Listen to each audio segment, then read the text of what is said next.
Inilabas na ang 15-man pool ng Gilas Pilipinas para sa darating na second window ng FIBA Asia Cup qualifiers. At may mga kapansin-pansin dito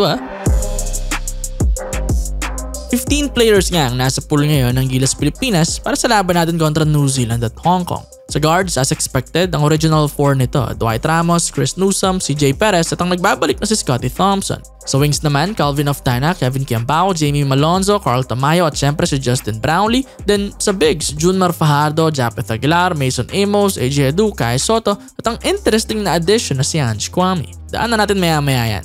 Unang napansin ko sa lineup ay ang original 12 nito. Ayos, diba? Mas healthy na itong second window kumpara nung first at nung OQT. Dahil nagbabalik na nga sina Scottie Thompson at AJ Edu. Actually, lahat naman ng unang 12 kasali na with Jamie Malonzo sa pool. Yun nga lang, nauna nang nalinaw ni Coach Tim na hindi pa ito makalalaro sa Gilas hanggat hindi pa sumasalang sa Gins. Kaya syempre malamang hindi pa rin ito papasok sa final 12 ngayon ng either kontra New Zealand at Hong Kong. Pero kahit na ganoon, okay pa rin makita na 11 out of 12 players mula sa original 12 na inilabas ang mukhang makalalaro ngayon. Sunod na kapansin-pansin ang inclusion ni Ange Kwame sa pool. Obviously, hindi sila pwedeng magsabay ni Justin Brownlee sa court. Isang naturalized lang ang allowed na maglaro Kaya malamang na-goal dito bukod sa matuto siya sa sistema ni Coach Tim dahil isa sa backup ng Gilas sa next 4 years ay simply pagod din tong si Justin Brownlee. Kaya maaaring iupo na nila ito sa laban kontra Hong Kong. Laban sa New Zealand, kailangan siyempre lumaro ni JB ron dahil napakahalaga ng game niya para makasabay tayo sa mga Kiwis. Pero kontra nga Hong Kong, mas okay nang ipahinga si JB dahil hindi naman na siya kailangan at pagod talaga to sa huling stint niya sa PBI. Sa halip, okay na ipasok tong si Ange Kwame at hindi lamang siya, pwede rin pati sila Mason Amos. Pero wala pa namang confirmation kung ganito talaga ang gagawin nila. Assumption lamang ito base sa pool na inilabas. Abangan pa rin natin kung ano ba talaga ang plano. Yon, sa mismong lineup naman, masasabi natin ay malakas. Ayos na pool ito.